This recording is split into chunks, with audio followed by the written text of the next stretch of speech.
Aoreatoa and welcome to this Exchange Cafe event. Exchange Cafe is a platform for supporting regional conversations about climate change challenges and solutions. It's supported by the Tairawhiti Environment Centre, Te Uru Charitable Trust, with funding from Gisborne District Council, and our major funder is Trust Tairawhiti. So today, I'm very excited to welcome Gareth Hughes, welcome Gareth home to Karere. A little bit of a bio that I'll read, so I'm sure all of you know Gareth and the different roles that he's played over the years. Gareth is the director of the Wellbeing Economy Alliance, Aoreatoa. This alliance is a non-partisan, TTT-led, people-powered movement to transform the economic system to a wellbeing economy. The mission is to redesign the economy around the wellbeing of our people and society. Gareth is an author, political commentator, and serves in governance roles such as chairperson of SAFE, New Zealand's largest animal advocacy organisation. He served for a decade as a Green Member of Parliament and chaired the Social Services and Community Select Committee.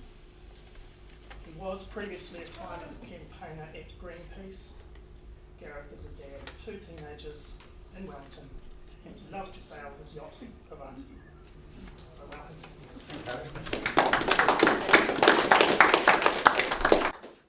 I must also be very scary because no one wants to sit next to me. Well, kia ora, nui kia koutou, kia ora.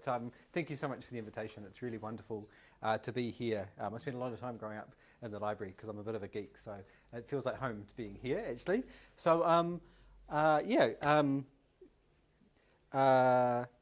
e whānau mai o te taha o te awa Tairawhiti Gisborne, hiuri ahau no Wales, Scotland, ki te noho Poneke, Wellington, ko Gareth Hughes toka ingoa. It's really great to be here and some friendly faces from in the room, so kia ora to you. Let's see if this works. No, that's not going to work. So, I'm surprised this many people came to talk about economics. This is kind of the face I make when I think about economics.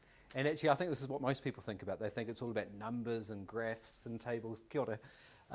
But actually, one of my favourite economists is the Cambridge economist, Dr. Ha-Joon Chang. He's famous for writing what's been described as the world's smallest economic textbook. It's only got 5 sentences in the entirety of the books. But one of his 5 dictums is that economics is too important to leave to the economists. And I've taken that to heart. And he talks about economics through the lens of food. And I've got a few Kai-related themes in this presentation because it's actually really accessible. And actually economics should be about all of us contributing and being part of the discussion, not just the economists in the business pages. As part of a bit of whakawhanaungatanga, I should sort of introduce my background. And my earliest memories growing up here of the economy was Dad losing his job in the freezing works in the 80s. I remember Mum having her budget benefit slashed in 91 with the mother of all budgets, and it felt like this thing that was happening to us, like this, it was like a cyclone hitting us, the economy. It wasn't something we participated in or had agency of. And since then I've gone on to make a career doing things that I believe in, trying to make a better world. And I've tried everything from leading 6,000 people marching up Queen Street for the climate through to petitions and court cases where we've taken the government to court and won. I got myself arrested, that is me. There's a food link for you. And then got myself elected. Did feel like I was arrested actually for a decade in politics. And there, I negotiated with prime ministers and ministers and passed laws and amendments. And it wasn't until I got out of politics and retired in 2020 and moved to a conservation island to really spend quality time with my whānau that I sort of reflected that I've spent 25 years now working diligently on the symptoms, the problems in society, be it child poverty or poor housing or climate pollution. These are all symptoms. I sort of reflected actually it's the economic system causing many of these, and if we can get that right, we're going to have a much better world. So I think about sort of my family and how they came to Tairawhiti, and Dad immigrated from Wales in the early 50s. I couldn't even convince him to come to a talk on economics today, so I'm acknowledge you for coming up. You know, and you think about, you know, the United Kingdom back then, British citizens were centimetres shorter than people in New Zealand because of poor quality nutrition, lack of access to food. So it would have been like a dream when they moved to Tatapori, and still black and white. And sort of, you know, made a new life here in Tairāwhiti. I've got this slide up as well, because actually when you think about economics, the word economics comes from the Greek word oikos, and what that means is household. And I think that's important because often we talk about the government's budget like a household, which is absolutely incorrect. It doesn't work like that whatsoever. But also, we also forget that economics, when we talk about numbers and graphs and models, you know, in the Reserve Bank in Wellington, they've got this gigantic machine which is full of pipes and water, and that was a model for the economy, and they would push water around the system to try and model cash flow in society. But actually, the economy is households. And often economists think about the economy as a sort of a framework or a model that sort of floats in space. And I was talking to Matthew Scobie, the Ngāi Tahu researcher, who's got a book out now called The Economic Possibilities of Decolonisation. And he said one of the problems with economics is it's ignorant of history and it's ignorant of power. And I think when we take a household lens to economics, we think, like, where is this house located? Like, on what land and whose land is that house? You know, what's the wiring like? Is there mould inside it? You know, what happens when the rain hits and where does that water flow and how does it connect with the community? So for me, economics is all about like my family coming to Aotearoa and just wanting a better future for their kids. And that's what I think we all should focus on. This talk I just gave it to Waikato University, to a bunch of students, so I've got a few memes and cartoons in there for you. But if we talk about economics as a house, sadly, there's a whole generation locked out of home ownership in Aotearoa at the moment, and this is a real struggle when we see some record homelessness and a housing crisis.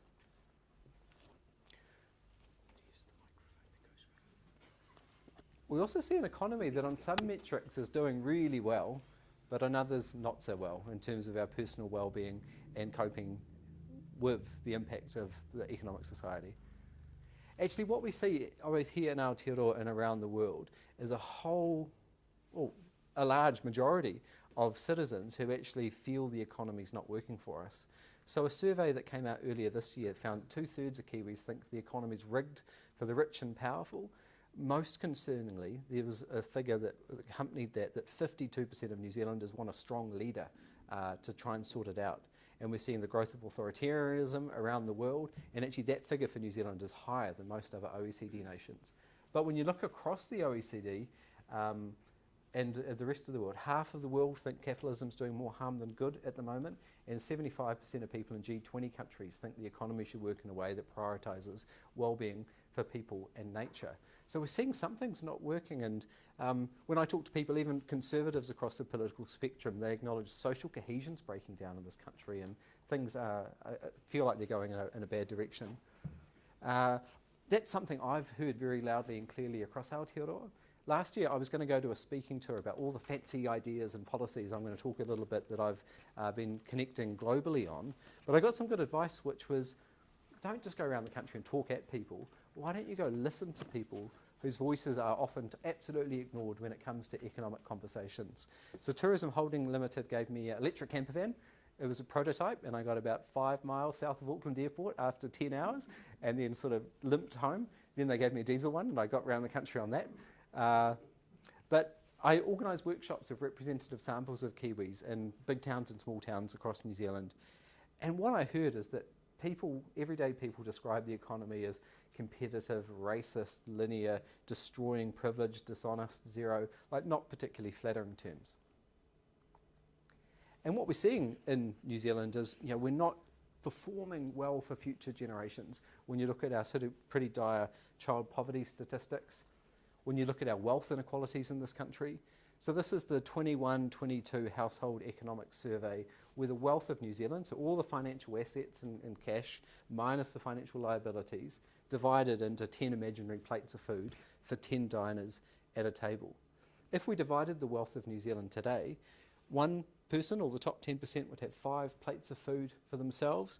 The middle class would have 1 plate of food each, but the bottom half have to share one plate of food or the wealth amongst them. So we're seeing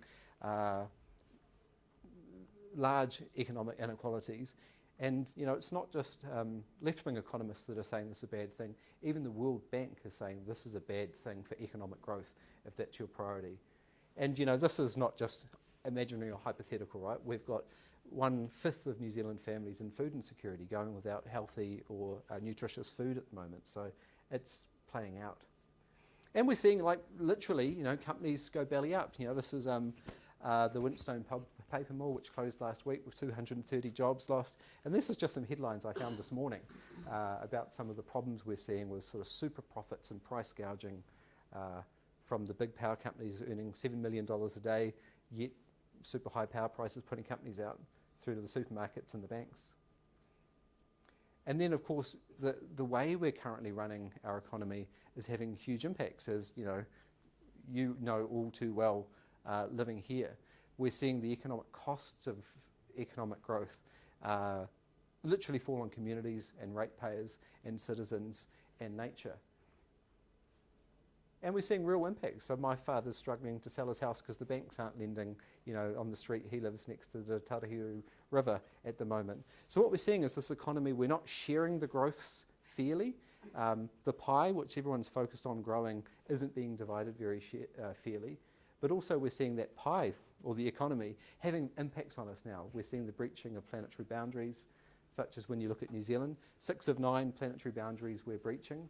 According to the WWF, if everyone in the world consumed like we do in New Zealand, we would need 4 to 7 planets if everyone consumed at the rate we do. So we're seeing like huge impacts, and actually, like Gabrielle and other events, this isn't something we can push off in the future. These costs are hitting us now.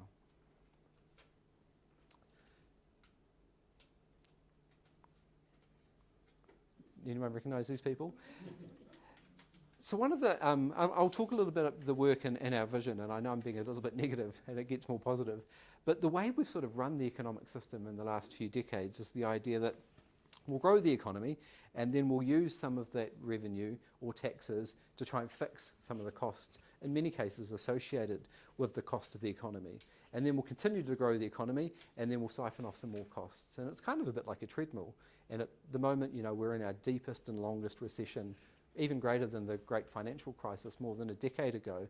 And what we see is when the growth system slows down, there's less money to spend on the costs of poor health or education or crumbling infrastructure. So this idea that wealth would trickle down just hasn't worked for ordinary citizens, but the idea that we need constant economic growth and that'll allow us to respond to the challenges, again, is breaking down. What I've seen in my sort of time in politics and public policy is that we spend vast sums trying to address, respond to, but not fix the problems that the system is currently causing. So Failure Demand was a report that we published in Alberta, Canada and Scotland, which kind of quantified the amount of money we spend on band-aids, is the way I sort of describe it. And what failure demand is, it comes from management studies. And the idea is if people are calling your help desk, this is the example if you're a business owner, and your measure is how many people are calling you, you might think that's a good thing. People are really interested in your product, they want to find out more about your company. In many cases they're calling because something's wrong with your product, or there's things that need to be fixed. And this is what we see in Aoreatoa, and a bit of research I'm commissioning with some economists at the moment is trying to quantify the amount of money we spend responding to but not fixing avoidable problems. So I was at the Climate and Business Conference in Tamaki Makaurau last week, where the Climate Change Minister was pointing out we could have a $24 billion bill, according to Treasury, to pay other countries to meet our Paris climate commitments. And he was making the argument, well, Kiwis probably aren't going to wear that, so we won't pay. To my mind, though, that's an argument why we might want to spend that money domestically, growing jobs, reducing emissions here. We see it with, because people are working sometimes multiple jobs, but still in poverty, that we have to spend and tax $3 billion for working for families to top up wages which are below a living rate. We see the accommodation supplement, $2.34 billion, because the housing market is so out of whack, and most of that flows straight to landlords. So what we spend is a huge amount of money responding to, but not fixing problems. And I'll get to why I think that's important and we could have a change soon. For me, and I've talked about some of the negative impacts of our current economic system, but when you look at sort of post-colonial history, what we see is that economics as a discipline and the way we structure our economic system always changes through time. It's always responding to the challenges of their age. And when you look at sort of New Zealand's history, we've had these three big periods of change: the 1890s, the first state houses, the universal suffrage, first age-old pensions, 1930s with the creation of the welfare state, the 1980s with the sort of disestablishment of that and what we call today Rogernomics or neoliberalism, but each was a response to the challenges of their age. And this is our 40th anniversary of the 1984 election. It happened just a couple of months ago. And for me, that's a reminder that we're using a 40-year-old system, which I don't think is fit for the challenges of our age, such as planetary boundaries, climate change, and it's just not fairly sharing the fruits of growth. So I mean, one statistic which I find quite telling is a bit of a thought experiment. What do you think would happen in a country if it was 50% richer with child poverty? I mean, we did this experiment between 1984 and 2004. Our GDP, or the quantity of economic activity, gross domestic product, that was 50% larger over that period. What happened to child poverty in New Zealand? The absolute level was exactly the same, but the relative rate was twice as high. So we were twice as rich, but child poverty was twice as high in New Zealand. But I've got the slide up too as a reminder that things always change, and the system effectively is designed as a result of choices. But that means we can make different choices, and we can redesign the system. The metaphor I like to use, and I spent many years trying to save the local rail line, as some of you in the room were part of as well, is that we sort of need to lay down new economic tracks, the direction we're going as a country. So this is the work I do now. So in 2018, some leading new economy thinkers such as Kate Raworth from Donut Economics, Tim Jackson, Dr. Catherine Trebek, who's going to be in New Zealand, the Aussie ecological economist Robert Costanza, got together and realised that there was all this great thinking happening around the world, maybe less doing around the world. So these leading new thinkers recognised there was more that united them than separated them, but what we needed was an organisation, an alliance of new economic ideas and approaches, and that was the genesis for the Wellbeing Economy Alliance. I describe our vision in Aotearoa as a reshaped economy designed around the well-being of nature and people. Now, there's lots of well-being strategies or new economic strategies, from circular economy, regenerative, economic democracy, donut economics, which I'll focus on a little bit, core economy, foundational. I know people here call it aroha economy. Dr. Jason Meeker, who I met with in Waikato a couple of days ago, talks about an economy of mana. There's other international indigenous approaches such as Ubuntu or solidarity approaches. So there's lots of names for this. And I wouldn't want you to get fixated on wellbeing. I find it a bit of a difficult or a tricky term in Aotearoa because you've got the full wellbeings being taken out of local government. They're kind of not the flavour of the month in central government. But also wellbeing budgets were often presented internationally as this amazing transformational approach, which it was a positive initiative, but it wasn't the be-all and end-all. So I use wellbeing as a bit of a catch-all. How do we just get it working for people and nature? Because at the moment it feels like it's people and nature in service to the economy. How do we flip that around? And I think it's important to note that we've been world leaders in this space, such as Dame Marilyn Waring, who in '88 published Counting for Nothing, the first economist who actually tried to measure the contribution of women. And then she pointed out in later years as well the role of the environment, which just isn't counted in economic statistics or isn't even valued. But I would put it to you that actually the economy of care, particularly women's work, the role of nature in our economy, that is the real economy. The actual financial stuff we often read about, or the stock market, is actually a much smaller component of that. So we've been leaders in trying to pioneer new economic ideas here. When you look at some of the most interesting ideas coming globally is donut economics. Can I ask who's read the book? A few? Pop quiz. Can anyone remember the full name of the book title? Oh, it's there. Oh. Maybe I was making it easy for you. But it's 27 ways to think like a 21st century economist, because most people fixate on this, and I think this is an amazing way to visualize society, but actually it's an avenue to think more deeply and systemically. But the donut, for those who aren't familiar with it, is the idea that we need to live within the donut. There's a social floor with like homelessness or poverty or kai insecurity, and you can measure it. And this is a graph for New Zealand.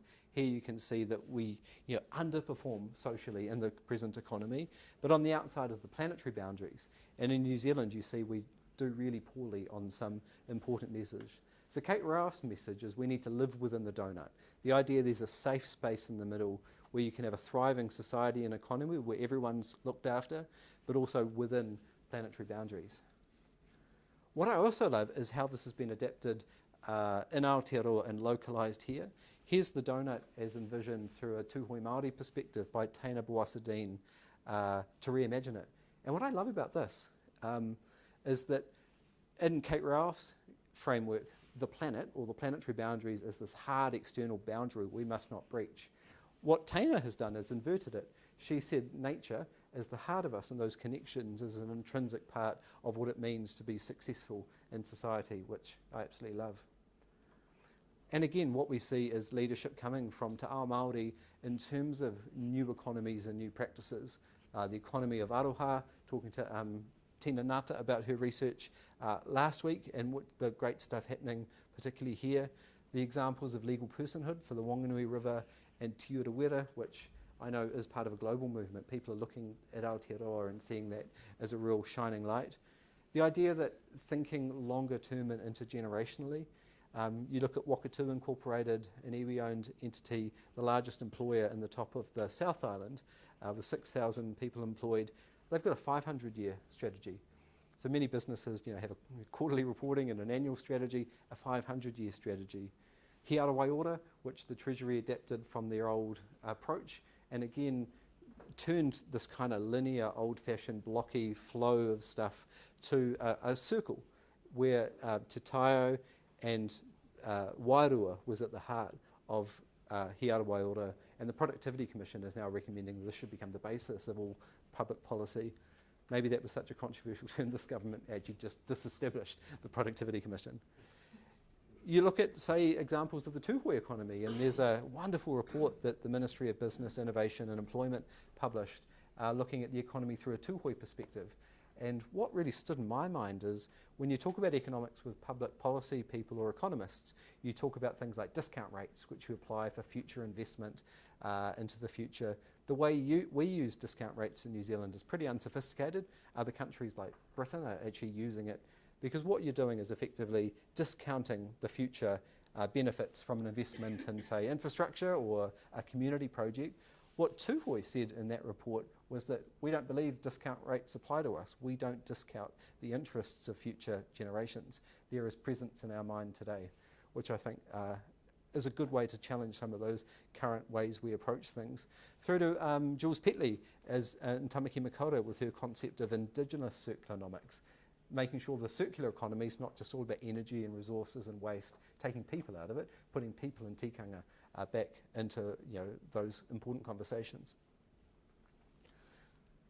I wanted to share this with you because what I get from people when I talk about this stuff is that they tell me this idea of a circular, regenerative economy of care sounds lovely, but I don't really see it happening. It kind of feels very distant and very utopian, frankly.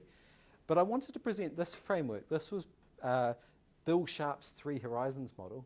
It wouldn't be an economic presentation without a graph, so here we go, you've got the graph. And this was designed by Te Taraki, which is Ngāi Tahu's Future Centre. What you can see is the vision of where we can go, this economy that protects people and Te Taio. It's in the future across time. So what we need is some of the unsustainable, unjust practices today to basically compost off over time. This isn't everything in society. There's lots of great stuff happening, but it's some of the unsustainable, unjust stuff. What we need is the good stuff we're seeing in community. I kind of describe it as green shoots, and there's heaps happening here. We need that to sort of be given light and space and water to grow over time. The Horizon 2 is kind of a period of innovation and experimentation. If you're a company using this model, you'd maybe use the example of iPods, and Spotify.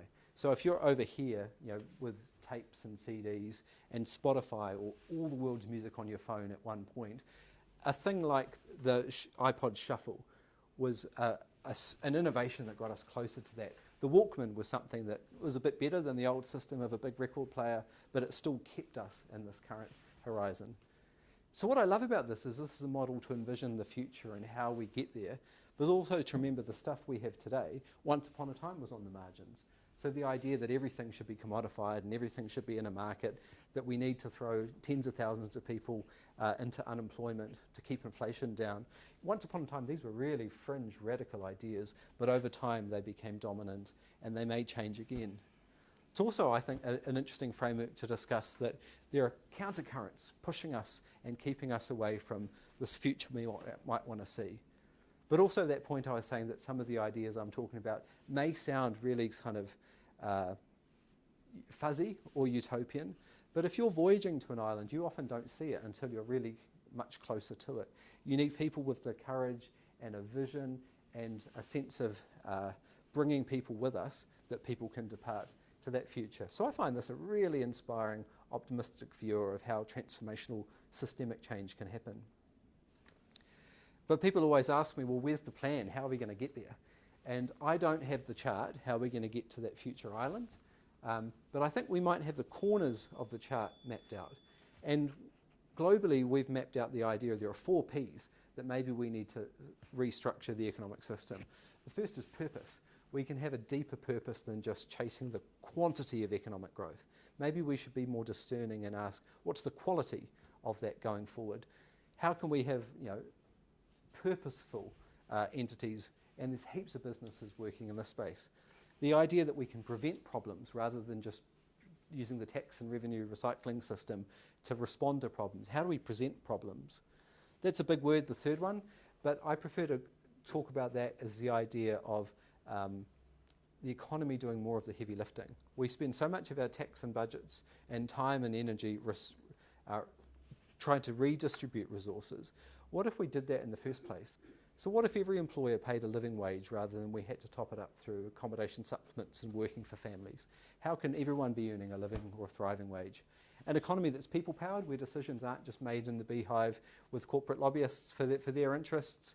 How do we make sure that citizens' voices are empowered? And if there's one message I would love to leave you with today, is that the economy is us. The economy is something we should all be talking about and not just leaving it to the business pages or the bank economists to talk about. These are the 4 Ps of the global economy, but on my listening tour around Aoreatoa last year, I heard a lot of people tell me, well, you're missing one. You need a 5th P that's place-based, that's grounded where we are in Aotearoa, that respects Te Tiriti a Waitangi, is cognizant of where we are as a South Pacific nation, that there's no one answer for one country. Economies are going to be different in different regions, in different countries. They need to be place-based. I talked about all those negative things I heard from citizens when I did my listening tour around New Zealand, but this is what I heard what people want. They want an economy that cares. They want an economy that respects, that is connected to nature, that gives people mana and agency. So this is kind of the vision that ordinary citizens want to see. And what I'm seeing is those H3, there's lots of examples of this new future economy in practice. Maybe it's not so fuzzy after all, because it's actually already happening. You see it with for-purpose businesses, such as B corporations, and there's hundreds of them in New Zealand, giant companies as well, such as like Patagonia.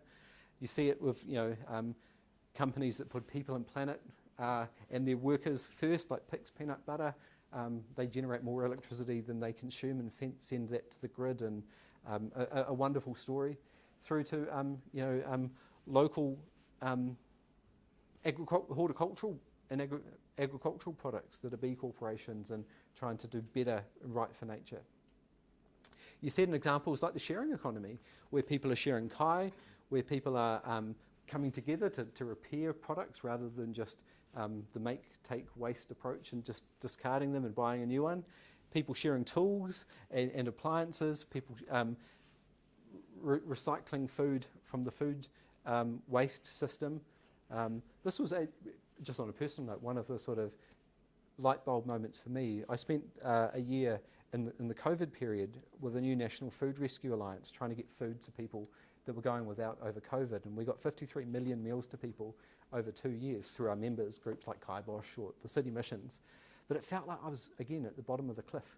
You know, here was all these hungry people, but here was like ginormous quantities of food waste because of overproduction, because of the way supermarkets in particular run their business models.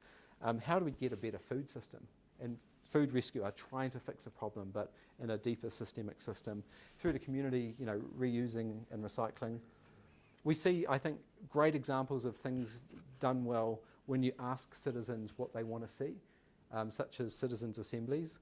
And I'm aware in town there's thousands of letters going to letterboxes for the new citizens' assembly, which is being announced, where people are going to get paid. I note it's not by the council, so it's not taking away expenditure from pipes or roads, to ask their opinions on transition when it comes to land use in the region.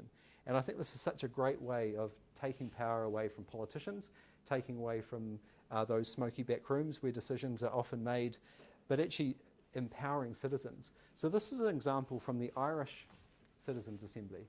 You'd think in such a deeply Catholic country that abortion law reform there would be, you know, there'd be people on the streets and conflict. But what they did is they empowered a representative sample of ordinary citizens. They were paid for their time, so it wasn't voluntary. They were given access to evidence and information and experts, and they came up with the solution, which ultimately reflected and was able to be supported by a majority of Irish citizens. So I think this is such a great tool to devolve decision making. It could be citizens' juries, citizens' assemblies, participatory budgeting. Auckland did it really well with their water infrastructure through the Koitu Water Care Citizens' Assembly. So I see this as a really great example that we could be watering and encouraging to grow. Now this is the thing I actually came to town to talk about, community wealth building. Now again, what I talk about, the economy of care, the circular regenerative, sounds a bit far off, but there are policies that can help us get there today that we're already doing in Aoreatoa. So 2 months ago, we published this white paper with the Urban Advisory, who have done an international study tour into community wealth building. And the community wealth building story started in Cleveland in the States. This was often called one of America's poorest big cities, a kind of broken city when all the factories closed down, real severe economic deprivation. And they kind of didn't know what to do, right? They were pinning their hopes that some multinational would come and open another car plant, which, you know, never happened. Coming from Wellington, you know, we're always hoping a foreign company's going to come open the cinema and revitalise the city. But what they did in Cleveland, they actually looked at what they had, their assets that they had in the community already. And they actually had world-class hospitals and universities. And when they looked at where those hospitals and universities were spending their money, what they found is that money was just leaving the city and the region. So what they did is they actually tried to invest in local cooperatives, and it started really small, things like, what's the laundry contract for the local hospital? And they gave that to local businesses. They preferenced local cooperatives, so it wasn't just one wealthy owner or, you know, the shareholders benefiting. That wealth stayed within the cooperative or shared with the workers. And this has been transformational for Cleveland, and now it's gone to Preston in the UK, to other cities around the world. I call it localism done well. It's just about keeping wealth circulating locally. It's not trading with the rest of the world or not doing, you know, productive enterprises, but it's asking how can we use local spending and supply chains to keep wealth locally? How can we make sure it's fair employment, not a sort of race to the bottom where often cities compete with one another to lower, you know, working conditions or rates, etc. It's about investing locally. It's about diversifying ownership, you know, to maybe cooperatives. And lastly, it's using land and assets work for locals in the environment. In the report, we had 3 big major case studies and 30 micro case studies from New Zealand. Because all around New Zealand, councils or regions are doing 1 or 2 of those 5 pillars already. We didn't want this to sound like it was some, you know, fancy idea that we had to import. This is something we're doing already that's common sense, that works. But when you do it in a coordinated fashion and try and do as many pillars as possible, you get this really positive feedback loop where things improve as they did in Cleveland. I lost a slide, unfortunately, because the major case study we did in New Zealand was the Southern Initiative in Tamaki Makaurau in Auckland, where again, they looked at how the region was spending their money and how they could support local businesses, particularly Māori and Pacifica, and that's led to transformational change for families there, where the largest demolition contract for the council used to go to a multinational. Now that's a whānau-owned company doing that mahi in Auckland. From the Southern Initiative came Aoreatoa, which is a national registry of about 600 Māori-owned businesses, and the idea of social procurement, which I know is in the Tairāwhiti Economic Action Plan, you know, is a great way that we can be keeping wealth circulating locally. This is the last big idea I'm going to talk about before I wrap up, and maybe it's because my name's Gareth Thomas Hughes that I'm looking to Wales for inspiration, but this is Sophie Howe, who's the world's first Future Generations Commissioner. And in Wales in 2015, they, through a deep citizen engagement process with 6,000 citizens, asked them, what's the Wales you want? And this is what Welsh citizens reported.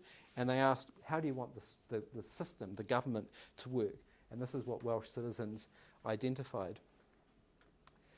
Oh, sorry, my presentation's, I've lost a whole bunch of slides, but this has been transformational, and crucially what they did is companies tendering for government work have to show how they're acting consistently with the Wales they want. Crucially, it established a Future Generations Commissioner. They actually looked at our Parliamentary Commissioner for the Environment and Ombudsman as a bit of example. You need someone separate from the politicians to hold a bit of accountability in the public service, someone to actually help people think longer term and intergenerationally. But crucially, in Wales, they gave this role a bit of power. So there was a really controversial motorway project that was going to bowl this precious wetland, and through her interventions, through the courts, they halted that motorway development because it was inconsistent with the Wales citizens wanted and inconsistent with the rights of future generations. So this is a model I think is really interesting that we should explore and ask, how could it be located here in Aotearoa? Now, I've spoken to the Iwi Leaders Forum, Po Tangata Forum about this, and this is not new, particularly for Indigenous wisdom in New Zealand, which I sort of want to acknowledge. But I also think, across the political spectrum, if there's one thing we can agree on in these polarised times, it's that we're pretty bad at long-term thinking and pretty bad at thinking intergenerationally. Young kids with their opportunities growing up, or things like climate change. Yeah, so we're working with a reference group in Te Taraki with Ngāi Tahu and others to consider what this could look like for New Zealand. And one of the last things I did in politics, it sounds really geeky, but I got Standing Order 288 amended, which, members' bills, we've got this cookie tin where laws such as marriage equality have been pulled out of. But I always thought it was odd that even if you had a majority of support democratically, you had to wait for the luck of the draw to get pulled from a cookie tin. So there's a new mechanism that if you get enough support across parties, a law can go to the floor of the House. And I wonder, could intergenerational thinking be that idea that could unite the political parties? So that's another example how we might get closer to this vision that people say they want. There's lots of great stuff happening across Aotearoa. And I just want to leave on this point of how it could look differently.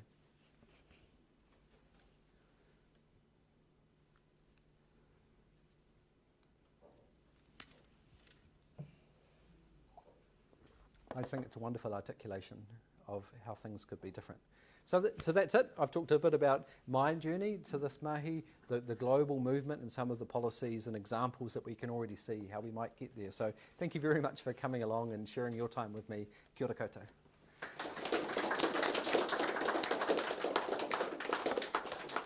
Taking any questions? Sure.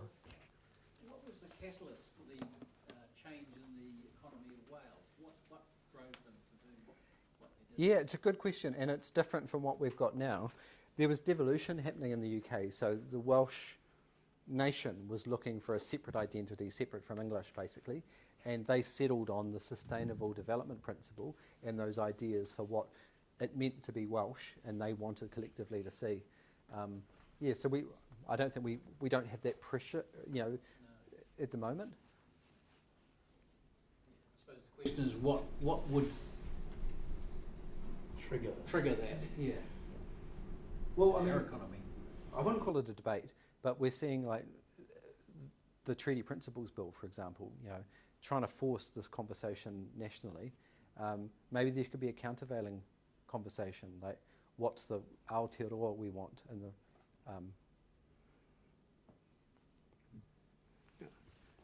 I keep thinking about the mainstream media, because that's the only one I'm concerned with, media. And just want to share with you, because you really made me remember a basic language thought of the news of yesterday. They told us the new figures on GDP were coming out, which would tell us the state of the economy. And they got the wrong word. It's the size of the economy. And I don't think any self-respecting journalist should pass on that wrong word. And I wonder how we can get through to get some mainstream logic. Mm. Oh, really good point. And it's become like the truism of politics that this is the role of governments, left and blue, is the job is to grow the economy. And that automatically is going to improve people's lives and well-being. And Simon Kuznets, the guy who actually invented the term post the Second World War, said his measure should not be used as a proxy. But in the States they measure it monthly. In New Zealand we measure it quarterly, and it's like the be-all and end-all that politicians and the media focus on. So yeah, we should actually ask ourselves, what are other measures of progress we should be measuring by? You may have seen the very first slide when you came in was a girl riding a bike. Our global co-founder said, well, maybe that's a measure that we could be using.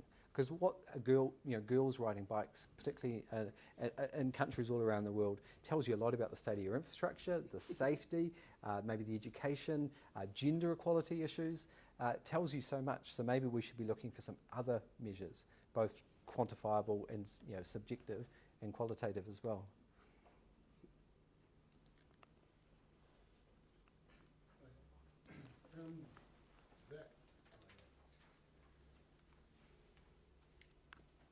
Kia ora. I like that Cleveland model where you said that collaboration for the laundry for the hospital one.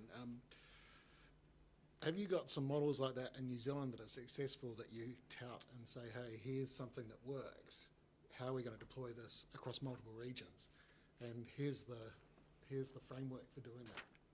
Yeah, maybe it's just because I've come from Aoreatoa, that's top of mind, but I know Waikato Tainui are putting a huge amount of effort into social procurement and supporting Waikato Tainui owned businesses locally. So that's somewhere I'd point you to. I wish I'd had copies of the report to share, but that's available on our website, and there are kind of 30 little micro case studies of where things are happening at the moment you can look at.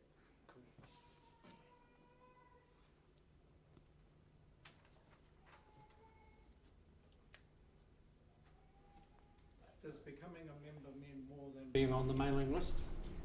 Yes, and it's at no cost. I mean, alliance is in our title, and we want to be an alliance of organisations and individuals coming together as part of this movement to reshape the economic system. So, yeah, people can join online, and we see that as a way that we can involve them in setting out our plans.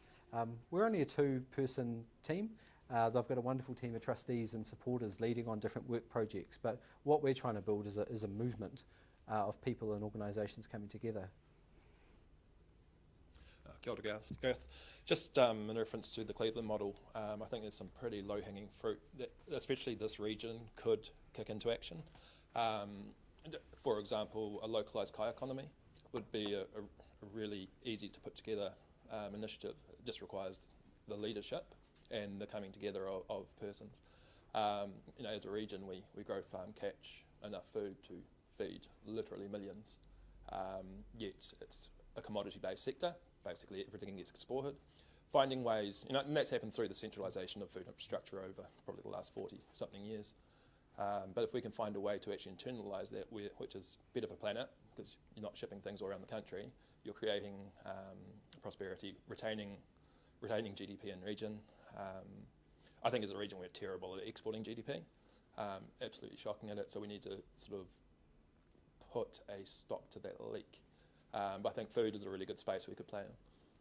But the question is, when you've got a leadership that's deficit and everyone's busy in their day-to-day life, and it's particularly hard at the moment, and BAU stresses, economics, everything that's going on at the moment, the concerns of the world, even geopolitics, is causing barriers. So, do you have any ideas around how to overcome such barriers? Yeah, I mean, I totally agree on the kai system comments as well. That's why I think supporting participatory approaches could be a bit of a catalyst changer that changes the system. And we just keep kicking the can down the road. And so this isn't about taking power from elected officials. It's actually about maybe resolving and nutting out collectively those tricky issues. So I'm really, I think it's great to see the Citizens Assembly happening here. So that's one. A champion for future generations in the system, someone to advocate for those not yet born is another. But also, with my sort of political background as well, I sort of reflect on my time in politics, there's so little time and very few incentives or encouragements for our elected representatives to think deeply and systemically and long term. Everything's just so focused on the here and now and the reactive. So I think there's a role for civil society. There's little capacity to come up with those big ideas or the transformational policies. So that's what I'm doing now and working with others to do it. I also think that we also need to take a bit of a leaf from history. So our theory of change as an organisation is that this big, bold goal we've got, it's going to take new knowledge, new narratives, new connections, and ready when the time is right. So what I mean by that is new knowledge, so we need to do the research, we need to develop the policies. Crucially, we need a new narrative and a new collective story. We need to call out those really unhelpful narratives which we see in society, and the way we talk about things shapes our hearts and minds. We need to come together. Big business is incredibly powerful in this country, and they do a good job for their interests. However, ordinary citizens and organisations who care about purpose or more than just the overall quantity of growth, even if it's costing others, such with forestry, we need to come together and connect. And that's why I talk about building a movement. The fourth one is, I kind of call it the quiet part out loud. But what I mean by that is when you look at history,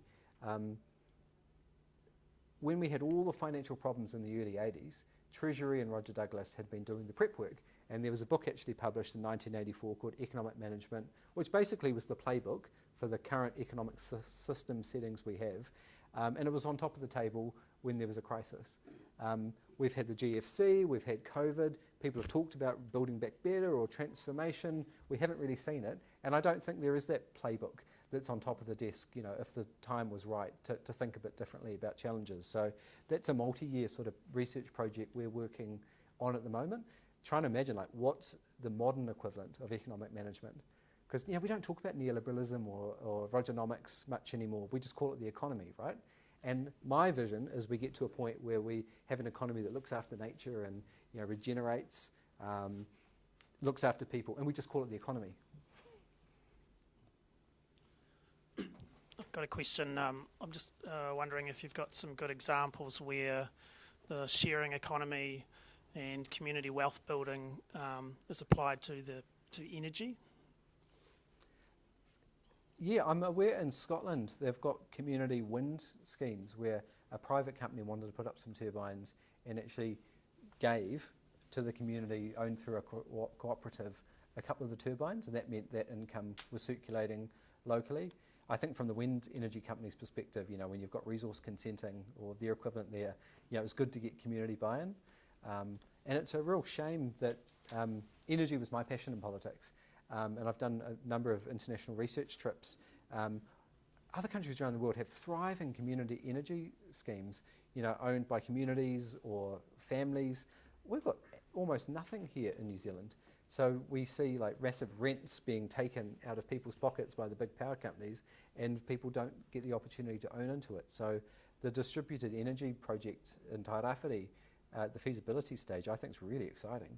And I know from research too that people, it's not very polite, is it? But people want to do the fingers to the big power companies because they're sick of paying some of the high, really high power bills. They kind of want that sense of energy security and sovereignty.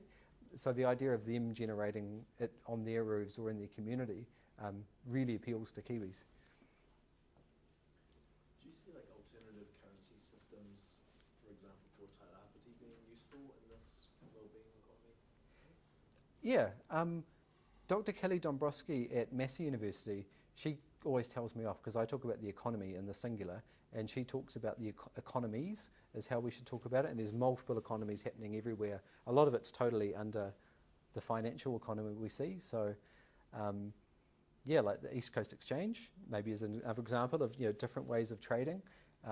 Time banks have been used in the past. I remember friends growing up here were part of one in Gisborne. Yeah, absolutely.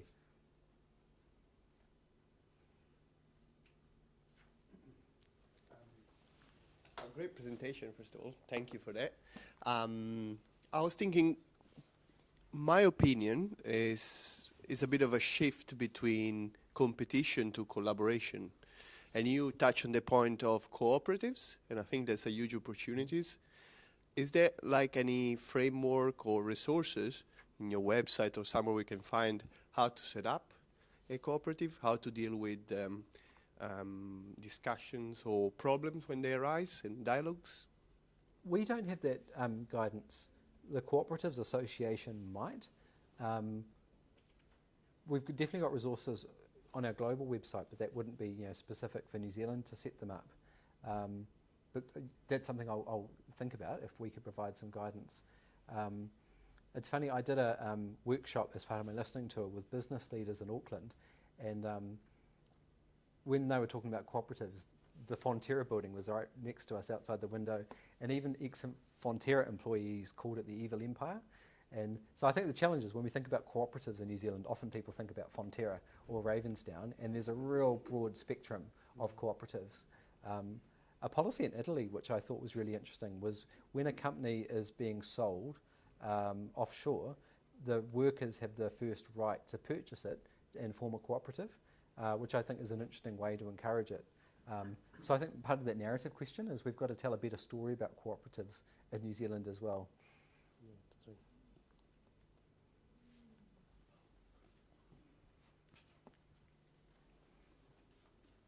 Kia ora, Gareth. My interest is around waste and solid waste. Do you have any comments to make about how that fits into a wellbeing economy, or any kind of inspirational models that we could look to for how, as a healthy economy doesn't produce so much waste? Yeah, and I mean, we talked about the Kai system, right? I think that's a really good example that everyday people get that the kind of system isn't working for people, in bellies, or the environment. And I think waste is like another one that people sort of understand it, and it's such an example of a kind of system which feels like it's a car with its brick on the accelerator going off a cliff. I mean, the weight of plastic now is twice the weight of all animals on the earth at the moment. There is more concrete and aggregates than the weight of all the biomass, all the plants and bugs and animals. Like, we've just built this machine that's constantly consuming, and we're very poor at recycling it. We're worse at sort of reusing it, and then we very rarely even think about redesigning out the wasteful practices. So I know there's legislation going through Parliament at the moment, which is the right to repair, so people can have the tools and access to information to repair devices. But I was just talking to Shannon before from Exchange Cafe. Sorry? And we were having a conversation like, where do we take waste oil in Gisborne? No one knew. And maybe the suggestion was that maybe like the super cheap auto should take it as the major seller of it. And the idea that in New Zealand's law, which hasn't been invoked for the majority of products, is called extended producer responsibility, which you know all about. But the idea that if you sell a product, you should be responsible for its whole life rather than just washing your hands of it and then it'll go to the dump or whatever in the future. We actually did a webinar with Waste Mins exploring this issue, which I know you were on as well, which you can see on our website, which we were trying to look at a wellbeing economy through the lens of waste and energy and resources. So again, something we've just got to tackle in one of those really important sectors.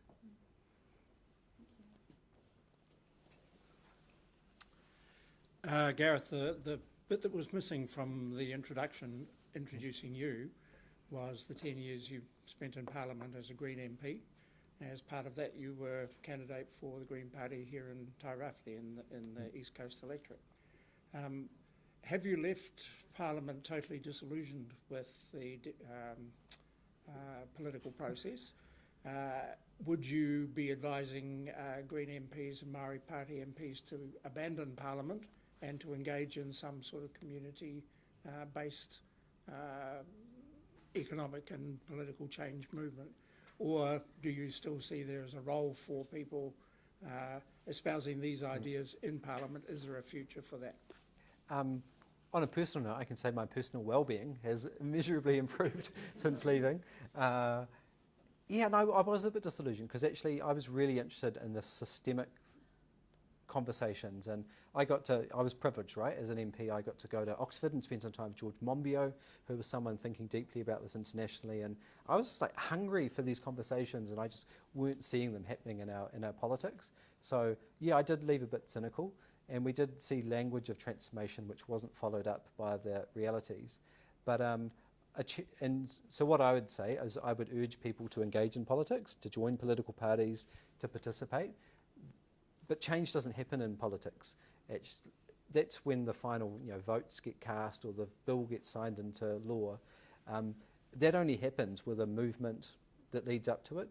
So I would just say there's many different pathways people can engage in building a better world, be it through your daily activities or what products you buy, through if you're a business owner or your community connections or getting involved in politics. And we need people pulling all those levers. And I'm not a member of the Greens anymore because with this mahi, I want to talk to every political party and not appear like I'm representing one. And I've talked to Greens, and would be urging them to have more systemic policies as well. It's easy to focus on, the here and now and the immediate problem, but are we just like doing an electric ambulance? Is what I said in my valedictory. How do we get rid of that cliff at the first place?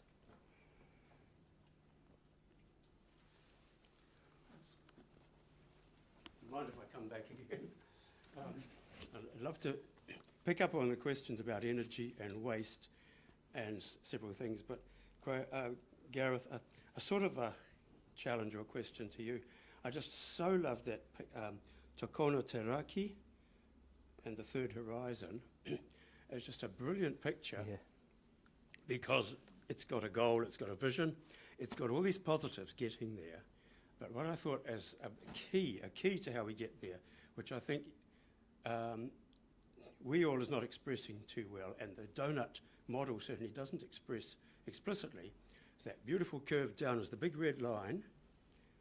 That is the degrowth line. And I think degrowth is a huge answer to our energy and our pollution and our food, the wastes and the pollutions and everything, plus the localisation that goes with it. So I just wonder if degrowth can be a bit better stressed, and wonder how strong is the connection between Wellbeing Alliance and the degrowth movement? Yeah, good challenge. I'm not a fan of the term, if I'm honest. It's a term. Yeah, it's a term, because I think people respond really negatively to it. And I'm not espousing a future where people are going without, or which I think some people hear when they hear it. No, that's...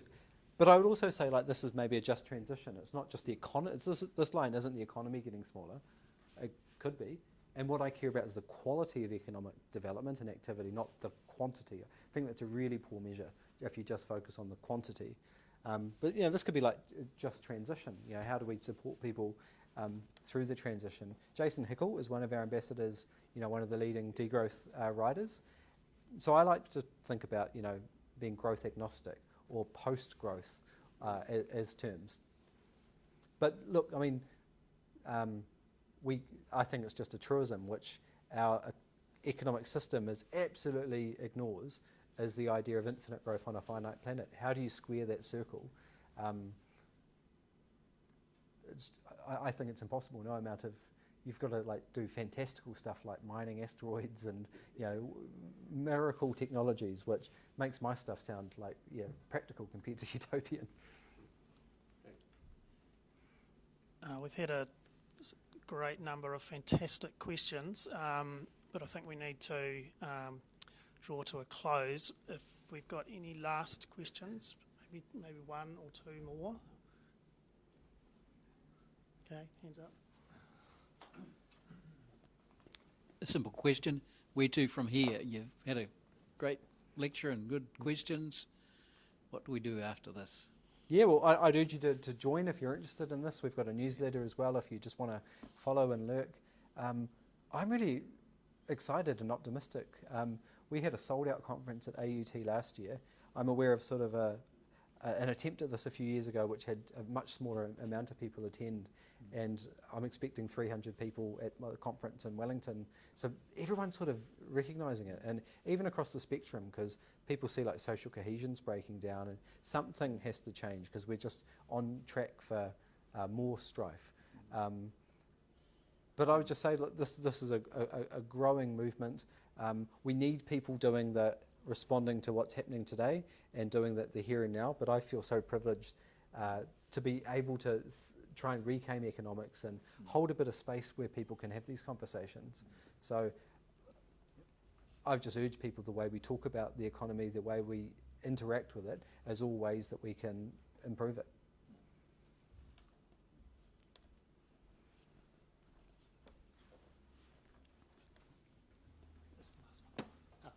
Thank you. Thank you very much for coming. It was a great presentation. I don't really have a question. I just wanted to mention that I thought another possible P would be principles. That I feel like we're swimming in a sea of money where people, it's all we know. It's like we talk about money in all terms, but in reality, an economy is just us doing things for each other. I mean, we're all producing or sharing or giving or taking. And yeah, I don't know. I feel like if you're a business, you're going to, you look at a tiny problem, you'll reduce it to something you can solve, and then you generally will only focus on the money and kind of ignore all the externalities. And I don't know, if we had some kind of principle, let's say you couldn't just make 1 billion plastic bottles and pump them out there and make them somebody else's problem. If you had to care about it and you had to make them reusable, for example. Yeah, just wanted to put that out there. I absolutely agree. And I think we were talking about sort of ethics as well and bringing that back into economic conversations. The idea, it's a bad joke, but there's a famous quote that mathematics brought rigor to economics, rigor mortis. And the idea that, you could just have all these models and it wouldn't affect, didn't have the real world impacts like on the environment. And I think some things we just have to say there's too much of, like 58 private helipads on Waiheke and they keep building more. I think that's probably too much. How do we just bring back those ordinary human values that I heard on that listening to it? Just how do we get them expressed? Whereas economics is kind of this theoretical model of rational economic man, and they envisioned it as a man back then, that would be maximising individual benefits and in competition with others. It's just totally counter to the reality and human psychology and the way we are altruistic and reciprocity, which is so key into our Māori as well. So yeah, just how do we get the values back into economics is a big question that we should all be asking.